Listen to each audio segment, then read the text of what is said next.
Chapter 4 of The Vortex Blaster Makes War by E. Smith. Chapter 4 Two Worlds for Conquest. When Luda had given him the entire picture, Cloud saw that it was far from bright. Darjeeb's coup had been planned with surpassing care and been executed brilliantly. His spies and fifth columnists had known exactly what to do, and had done it in perfect synchronization with the armed forces striking from without. Drugged, betrayed by her own officers, Luda had been carried off without a struggle. She did not know just how far-reaching the stroke had been, but she feared that most of the fortresses were now held by the enemy. Uhal probably had the advantage in numbers and in power of soldiers and warships then upon Lune. Darjeeb would not have made his bid unless he had been able in some way to get around the treaty of strict equality in armament. Dahil was, however, much the nearer of the two worlds. Therefore, if this initial advantage could be overcome, Dahil's main forces could be brought into action much sooner than could the enemy's. And if, in addition, the vortex could be extinguished before it had done too much irreparable damage, neither side would have any real tactical advantage, and the conflict would subside instead of flaring up into another world-girdling holocaust. Cloud would have to do something, but what? That vortex had to be snuffed out. But, defended as it was by Uhalians, in the air and upon the ground, how could he make the approach?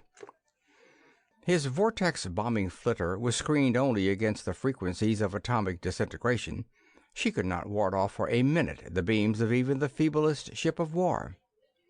His cruiser was clothed to stop anything short of a Mauler's primary blasts, but there was no possible way of using her as a vehicle from which to bomb the vortex out of existence. He had to analyze the thing first, preferably from a fixed ground station. Then, too, his special instruments were all in the flitter, and the cruiser had no bomb tubes. How could he use what he had to clear a station? The cruiser had no offensive beams, no ordinary bombs, no negabombs. "Draw me a map, will you please, Luda?" he asked. She did so. The cratered vortex, where an immense building had once been, the ring of fortresses, two of which were unusually far apart, separated by a parkway and a shallow lagoon. "Shallow? How deep?" Cloud interrupted. She indicated a depth of a couple of feet. "That's enough map, then, thanks," the physicist ruminated. "You seem to be quite an engineer. Can you give me details on your power plants, screen generators, and so on?" She could. Complex mathematical equations flashed through his mind, each leaving a residue of fact. "Can be done, maybe. Depends." He turned to the Chicladorian. "Are you a pilot or just an emergency assignment?" "Pilot. Master pilot. Rating unlimited, tonnage or space." "Good. Think you're in shape to take 3,000 centimeters of acceleration?" "Pretty sure of it. If I was right, I could take it standing on my head, without a harness, and I'm feeling better all the time. Let's hot her up and find out." "Not until after we've unloaded the passengers somewhere," Cloud went on, with the aid of Luna's map, to explain exactly what he had in mind. "Afraid it can't be done." The pilot shook his head glumly. "Your timing has got to be too ungodly fine. I can do the piloting, determine power-to-mass ratio, measure the blast, and so on. I'm not afraid of balancing her down on her tail. I can hold her steady to a centimeter, but piloting's only half the job you want. Pilots don't ever land on a constant blast, and the leeway you allow here is damn near zero. To hit it as close as you want, your timing has got to be accurate pretty near to a tenth of a second. You don't know it, friend, but it'd take a master computer an hour to—" "I know all about that. I am a master computer, and I'll have everything figured. I'll give you your zero in plenty of time." "QX, then. What are we waiting for?" "To unload the passengers. Luda, do you know of a place where they will be safe? And maybe you had better send a message to Dahil to call out your Army and Navy. We can't blow out that vortex until we control the city, both in the air and on the ground. That message was sent long since. They are even now in space. We will land your women there." She pointed to a spot upon the plate. They landed, but 3 of the women would not leave the vessel. The Monarchan declared that she had to stay aboard to take care of the patient. What would happen if he passed out again with nobody except laymen around? She was right, Cloud conceded, and she could take it. She was a Monarchan, built of whalebone and rubber. She would bend under 3Gs, but she wouldn't break. The squatty insisted upon staying. Since when had a woman of Tominga hidden from danger or run away from a good fight? She could help the pilot hold his head up through an acceleration that would put Cloud into a pack. Or give her that Duranium axe and she'd show him how it ought to be swung.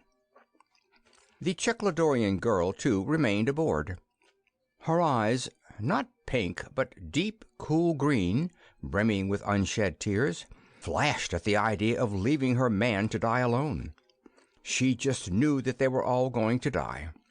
Even if she couldn't be of any use, even if she did have to be in a hammock, what of it? If her Thalaskin died, she was going to die too, and that was all there was to it. If they made her go ashore, she'd cut her own throat right then, so there. And that was that. A dozen armed Dahilians came aboard as prearranged, and the cruiser blasted off. Then, while Thalaskin was maneuvering inert to familiarize himself with the controls and to calibrate the blast, Cloud brought out the 4 semi-portable projectors. They were frightful weapons, so heavy that it took a strong man to lift one upon Earth, so heavy that they were designed to be mounted upon a massive tripod while in use. They carried no batteries or accumulators, but were powered by tight beams from the mother ship. Luda was right. Such weapons were unknown in that solar system. They had no beam transmission of power. The Dahilian warriors radiated glee as they studied the things. They had more powerful stuff, of course, but it was all fixed mount, wired solid and far too heavy to move. This was wonderful. These were magnificent weapons indeed. High above the stratosphere, inert, the pilot found his exact location and flipped the cruiser around so that her stern pointed directly toward his objective upon the planet beneath. Then, using his forward braking jets as drivers, he blasted her straight downward. She struck atmosphere almost with a thud. Only her fiercely driven meteorite screens and wall shields kept her intact. "I hope you know what you're doing, chum," the pilot remarked conversationally as the scene enlarged upon his plate with appalling rapidity. "I've made hot landings before, but I always figured on having a hair or two of leeway. If you don't hit this to 100th, we're going to splash when we strike. We won't bounce. I can compute 0 time to 1,000th, and I can set the clicker to within 100th. But it's you that'll have to do the real hitting." Cloud grinned back at the iron-nerved pilot. "Sure a 4-second call is enough for you to get your rhythm, allow for reaction time and lag, and blast exactly on the click?" "Absolutely. If I can't get it in 4, I can't get it at all. Pretty close now, ain't it?" "Uh-huh." Cloud, staring at the electromagnetic reflection altimeter, which indicated continuously their exact distance above objective, began to sway his shoulders. He was more than a master computer. He knew, without being able to explain how he knew, every mathematical fact and factor of the problem. Its solution was complete. He knew the exact point in space and the exact instant in time at which the calculated deceleration must begin, by the aid of the sweep second hand of the chronometer, 1 full revolution of the dial every second. He was now setting the clicking mechanism so that it would announce that instant. His hand swayed back and forth, a finger snapped down, and the sharp-toned instrument began to give out its crisp, precisely spaced clicks. "Got it on the hair," Cloud snapped. "Get ready, Thalaskin. Seconds. 4, 3, 2, 1. Click. Exactly upon the click, the cruiser's driving blast smashed on. There was a cruelly wrenching shock as everything aboard acquired suddenly a more than 3 times earthly weight. The Dahilians merely twitched. The Ptarmigan, standing behind the pilot's seat, supporting and steadying his wounded head in its rest, settled almost perceptibly, but her firmly gentle hands did not yield a millimeter. The nurse sank deeply into the cushioned bench upon which she was lying, her quick, bright eyes remaining fixed upon her patient. The Chicladorian girl in her hammock fainted quietly. And downward the big ship hurtled, tail first, directly toward the now glowing screens of a fortress. Driving jets are not orthodox weapons, but properly applied they can become efficient ones indeed, and these were being applied with micrometric exactitude. Down, down, down.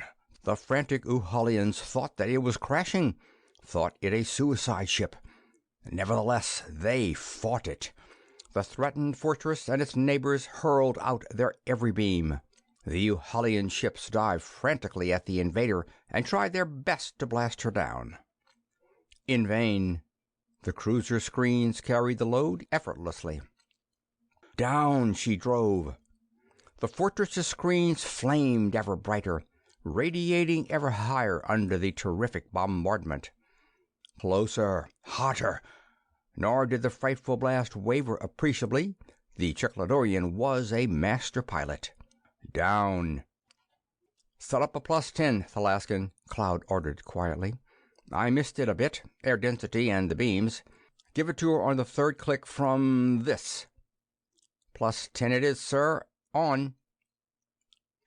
A bare 100 yards now, and the ship of space was still plunging earthward at terrific speed. The screens were furiously incandescent, but were still holding. 100 feet. Velocity appallingly high. The enemy screens still up. Something would have to give now. If that screen stood up, the ship must surely strike it and vanish as she did so. But Thalaskin the Chicladorian made no move, nor spoke no word to hike his blast. If the skipper was willing to bet his own life on his computations, who was he to squawk? But was it possible that Cloud had miscalculated? No.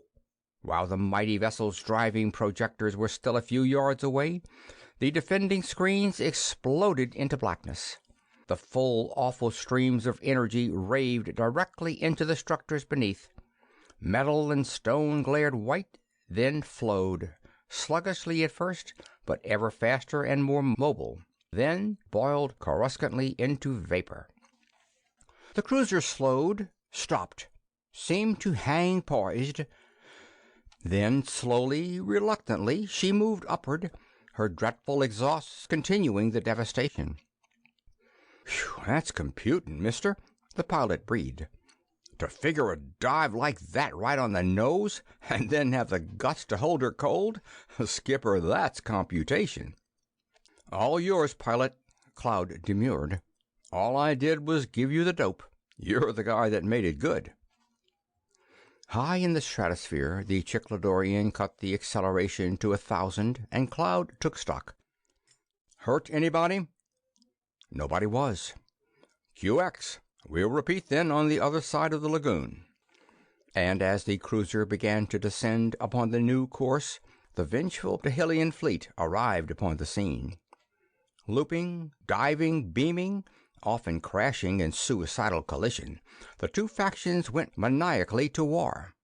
Friend and foe alike, however, avoided the plunging Tellurian ship.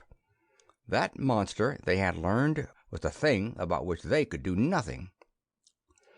The second fortress fell exactly as the first had fallen, and as the pilot brought the cruiser gently to ground in the middle of the shallow lake, Cloud saw that the Dahilians, overwhelmingly superior in numbers now, had cleared the air of the ships of Uhal.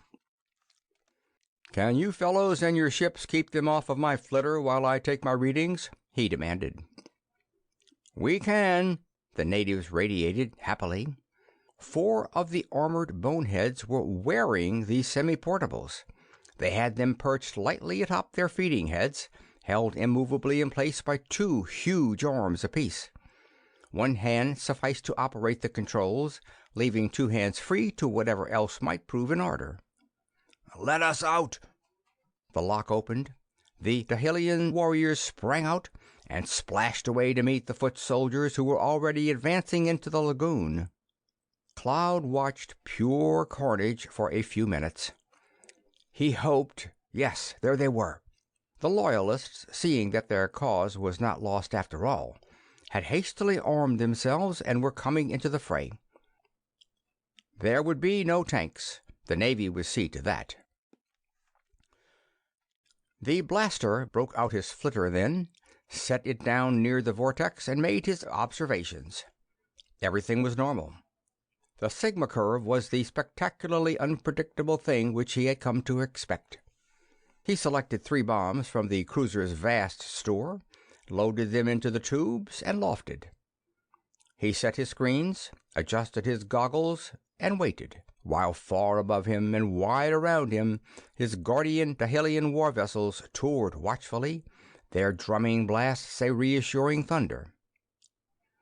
He waited, eyeing the sigma curve as it flowed backward from the tracking pin, until finally he could get a satisfactory 10-second prediction. That is, he knew that 10 seconds thence the activity of the vortex would match, closely enough, one of his bombs. He shot his flitter forward, solving instantaneously the problems of velocity and trajectory. At exactly the correct instant he released the bomb. He swung his little bomber aside, went inertialess. The bomb sped truly. Into that awful crater, through that fantastic hell of heat and of lethal radiation and of noxious gas. It struck the vortex itself dead center. It penetrated just deeply enough. The extremely refractory casing of neocarballoy, so carefully computed as to thickness, held just long enough. The carefully weighted charge of duodec exploded, its energy and that of the vortex combining in a detonation whose like no inhabitant of that solar system had even dimly imagined. The gases and the pall of smoke and pulverized tufa blew aside. The frightful waves of fluid lava quieted down. The vortex was out and would remain out. The Vortex Blaster went back to his cruiser and stored his flitter away. "Oh, you did it, thanks. I didn't believe really that anybody could do it." Luda was almost hysterical in her joyous relief. "Nothing to it," Cloud depreciated. "How are your folks coming along with the mopping up?" "Practically clean," Luda answered grimly. "We now know who is who, I think. Those who fought against us or who did not fight for us very soon will be dead. But the Uhalian fleet comes. Does yours? Ours goes to meet it in moments." "Wait a minute." Cloud sat down at his plate, made observations and measurements, calculated mentally. He energized his longest-range communicator and conferred briefly. "The Uhalian fleet will be here in 7 hours and 18 minutes. If your people go out to meet them, it will mean war that not even the patrol can stop without destroying practically all of the ships and men you have in space. The patrol flotilla will arrive in 7 hours, 31 minutes. Therefore, I suggest that you hold your fleet here in formation, but quiescent, under instructions not to move until you yourself signal them to do so, while you and I go out and see if we can't stop the Uhalians." Stop them? Luda's thought was a distinctly unladylike one. With what, pray? "I don't know," Cloud confessed. "But it wouldn't do any harm to try, would it?" "No, probably not." And so it was done. All the way out, Cloud pondered ways and means. As the cruiser neared the onrushing fleet, he sent a quick thought to Luda. "Darjeeb is undoubtedly with that fleet. He knows that this is the only inertialess ship in this part of space. He wants it more than he wants anything else in the universe. Now, if we could only make him listen to reason, if we could make him see—" He broke off. No soap. You couldn't explain green to the blind. These folks didn't know and wouldn't believe what real power was. Any one of those oncoming patrol super dreadnoughts could blast both of these combined fleets clear out of space. Those primary beams were starkly incredible to anyone who had never seen them in action. The Uhalians didn't stand the chance of a fly under a mallet, but they would have to be killed before they'd believe it. A damn shame, too.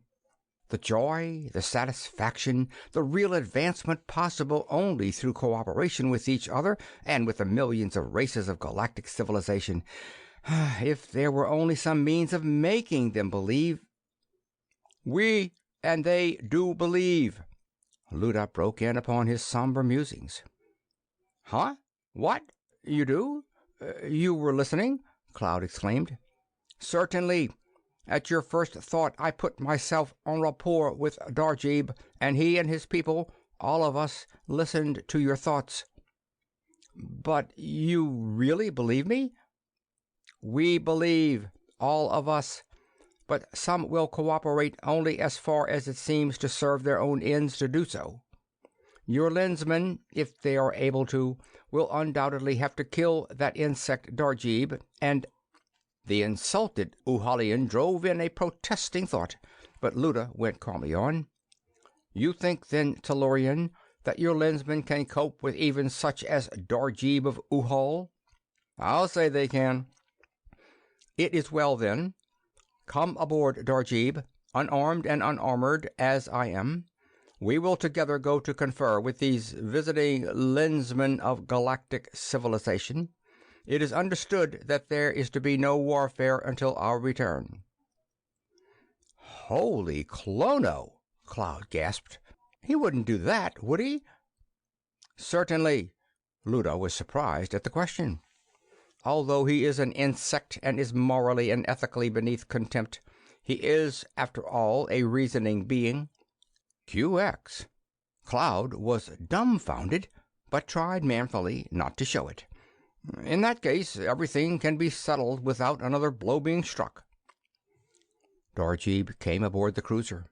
He was heavily bandaged, and most of his hands were useless, but he apparently bore no ill will whatever. Cloud gave orders. The ship flashed away to meet the oncoming patrolmen. The conference was held, coming out precisely as Luda had foreseen. The fleets returned, each to its home world, and plenipotentiaries of Dahil and of Uhal held long meetings with the lensmen. "You won't need me any more, will you, Admiral?" Cloud asked a few days later. "No. Nice job, Cloud." "Thanks. I think I'll be on my way then. Clear ether." And the Vortex Blaster, after taking leave of his other new friends, resumed his interrupted voyage, having added another solar system to the Fellowship of Galactic Civilization. End of Chapter 4. End of The Vortex Blaster Makes War by E. Smith. This story recorded by Phil Chenevert in Baton Rouge, Louisiana.